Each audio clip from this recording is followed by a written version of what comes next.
Welcome back to the Earliest Reviews.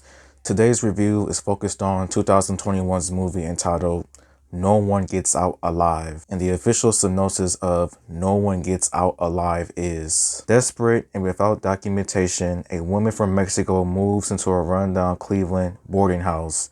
Then unsettling cries and eerie visions begin. And before I give up my review, please like and subscribe and comment and tell me what I should review next. And when it comes with No One Gets Out Alive, I felt like this was not a bad movie at all. It definitely did have many different elements to it, and it was crazy to say the least.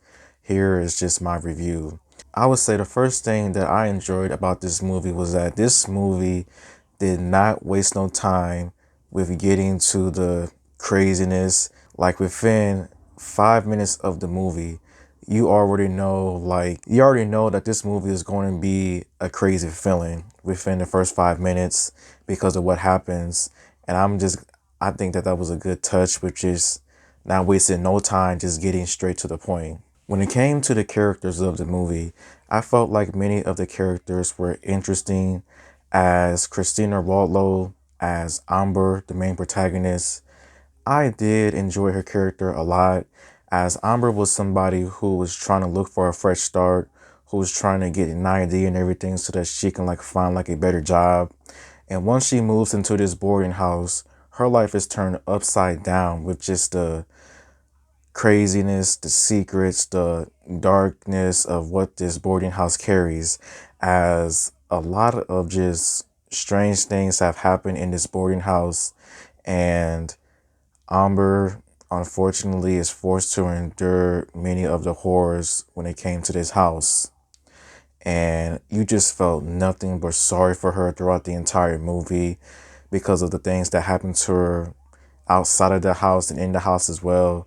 But Christina Rallo as Amber, she was pretty good in my opinion. Mark Menchaca as Red, he is the shady landlord to the boarding house, and he is someone that you do not trust because he is the type of person that always makes promises but doesn't keep them. As he was supposed to give Amber back her money, he was always avoiding giving it back to her because he was up to some sinister plans with his brother. Becker, he was crazy. He was psycho. I don't know how else to describe him.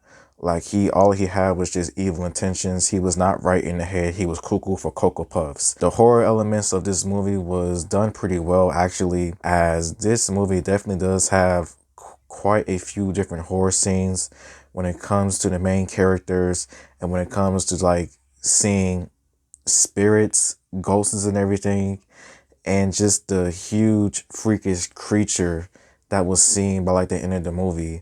I really did not know how to describe that creature because that creature was just freakish looking. And when it came to the haunted spirits of the boarding house, the people, the dead people, I liked it the way that it was edited when those people were shown.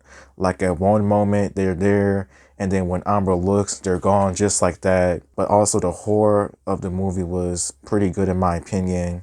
It definitely does have disturbing imagery to some extent. Another thing that I enjoyed about this movie was that this movie was a little bit unpredictable when it came throughout the entire movie, with one scene transpiring after another.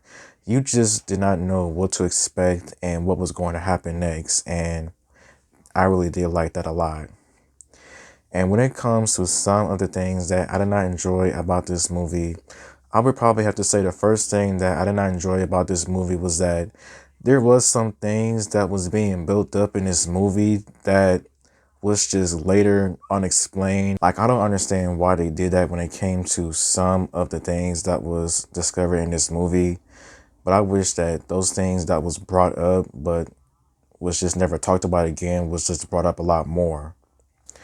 I wish this movie did a little bit more discussion about how people who are undocumented have a very difficult time trying to survive and everything, because that was Amber's situation in the movie, as she knew that if she went to the police to get help, she was going to be in trouble her own self. And when it comes with the ending, I think the ending definitely does opens up a lot of more questions. Like, some of the questions that I have about the ending was that, was Amber in control the entire time?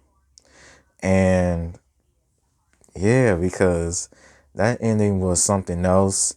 I'm actually still surprised that she was able to like beat that creature. Despite the small negatives that I had about this movie was really not that bad of a horror movie.